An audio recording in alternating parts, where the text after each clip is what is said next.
Hello and welcome to the channel. I'm Raspberry. And I'm Ripple, and today we're reviewing New Super Lucky's Tale on Nintendo Switch. It's not Super Lucky's Tale. No, It's new Super Lucky's Tale. Yeah, it's very important actually because this game is actually been out on Xbox One and Windows. Yep. Yeah. But this is different, but not different. There's other little added extras. Yeah, it's actually a complete. They've actually took Super Lucky's Tale and completely reworked it over. They've added it. They've refined it, haven't they? Yeah.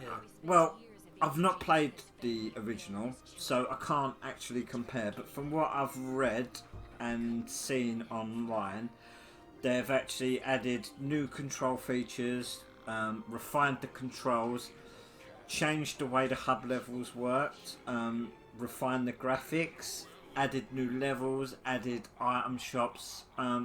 It's a complete workover. So, and obviously this is only available on the Switch. So yes, this version is only available on Switch. So obviously with the particulars, it was released on the November the 8th, 2019. Currently, this present time of filming, you can get it for £22.85 at base. Yes, although I will say this was actually a Christmas gift off of my good friend Jason. So shout out there to Jason. I've only just got round to playing it last month and finishing it. So it was developed by Playful Corp and published by Playful Corp. Yeah, so you can get it in Currys for $25.99, and in Argos it's quite expensive, $34.99 in Argos actually. That is pretty dear for considering Argos. The other stores, yeah. What is going on with Argos? And obviously, the original, well, I say original, the other amended one was released on the Xbox on November the 7th. I believe it was 2017. I believe that was a VR game as well. It was a VR, was it? Yeah, I believe so. Yeah, I mean, I'm not sure. So obviously, like I say, I've not played it, but anyway. So New Super Lucky's Tale. It's basically an old school platform game. 3D platformer, although it's got 2D sections. We'll get into that a bit. It's the plot's pretty basic.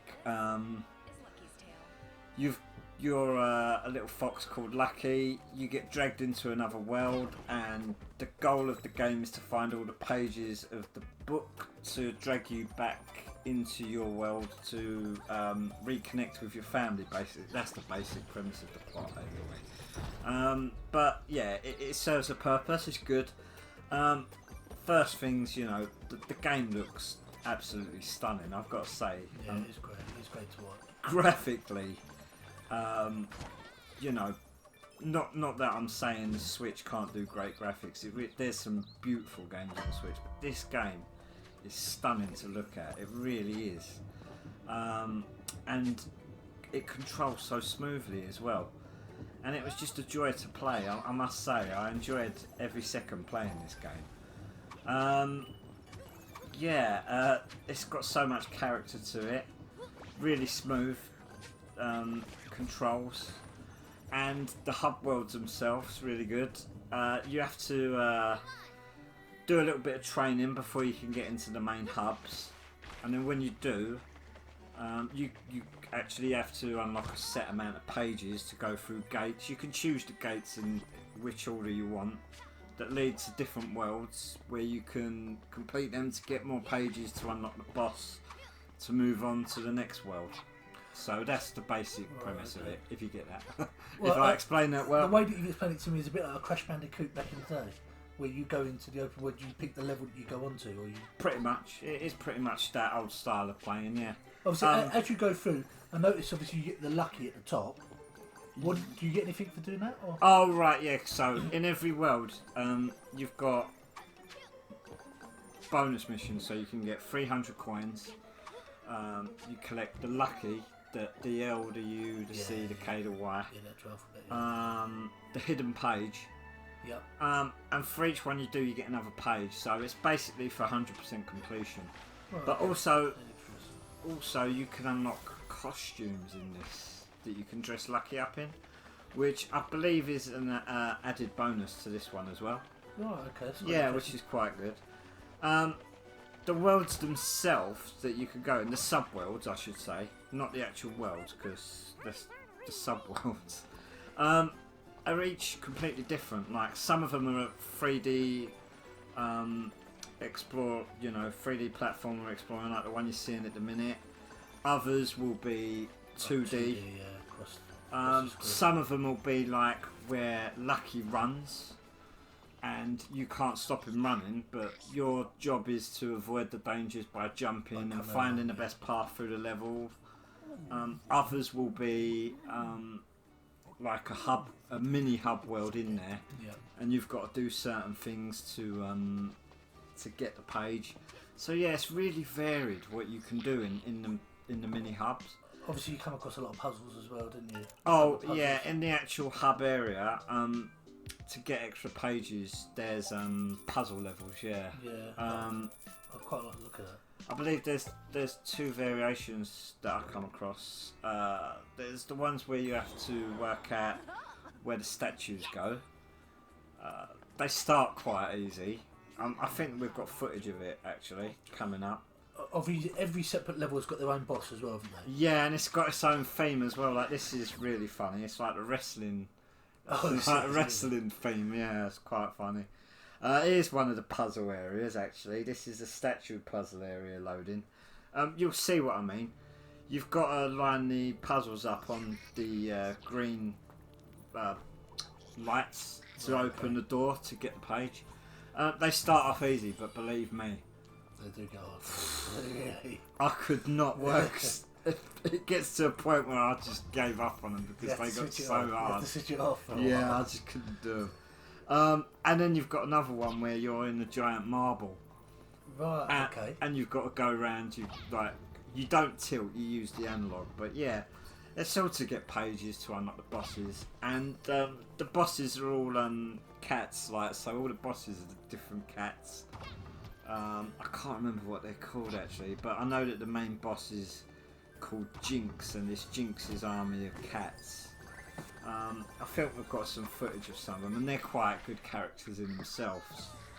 Like, oh yeah, here we go. So you've got the ninja one coming up here, and I believe you've got like another one we've got footage of. It's like a Lady Gaga ripoff. Yeah. Yeah, it's just, the game's just got so much character, and like the one thing I will say is I found it a bit easy. Oh, you did find it easy? I found it very easy. I must have. I was going to say, what I was literally just going to say. Do you think it's aimed for a lot of youngsters, or do you reckon? I think a youngster could. Yeah, I mean, Crash Bandicoot back in the day. Yeah. Too difficult. Yeah. I mean, I played through the thingy one recently that they brought out. Apes Odyssey as well. It's a bit difficult sometimes. Yeah. But I played through the re-release of that, and yeah, it's still difficult. This great game, great graphics, great character. I love everything about it. I just found it a bit too easy. I didn't 100% it. I will say, once you complete the main story, you do unlock another world, which is Lucky's home world, and you get some more challenging levels there. Right, okay, so at least they give you extra basically. Yeah, I'm not sure if that's in the other ones or not. I'm not sure, but actually there's quite a funny character in that. It's like Macho Man Randy Savage rip-off guy. Yeah, it's quite funny. But yeah, so it is one of my favourite levels that you run through and jump. But anyway, I'll give my final thoughts on it. So yeah, there's not a lot to dislike about this game, to be honest. I mean, I enjoyed every second I played of it, and I know I said it was a bit easy, but if anything, that just made me enjoy it more because I just sat down and relaxed and played it. It's an easy play, isn't it? Yeah. So I'm gonna have to give it like a 9 out of 10, I think. Wow, let's give it a 9. Yeah. Cool, wow. Like I say, there's nothing I didn't like about it. I mean, even though it was easy, I found to be honest, like even like looking when I was editing some of it, the visuals are really good. Yeah, graphically it's beautiful. The level design is brilliant. There's plenty to keep you going back, like to 100% it if you wanted to, and it's nice and chilled. The music is brilliant in it. Luck is really likeable, and I just hope that they do another one. Although I did hear that the company that made it unfortunately had some layoffs in January. So I just hope that, you know, in the future we get more lucky, because yeah. Or they get more lucky. Well, yeah. Pardon the pun. Yeah, I know, yeah. But no, I just I can't recommend this game enough, to be honest. And to be honest, I don't think it gets the recognition it deserves, because there's a lot of competition out there. Yeah, especially obviously the action adventure games. There is quite a lot of competition for that. Well, that seems very overlooked. Anyway, thanks guys. Thank you Cheers very for much for watching. watching. Please like, share, subscribe, do whatever you want to do, and we will see you in the next one. Yep, take it easy. Take care.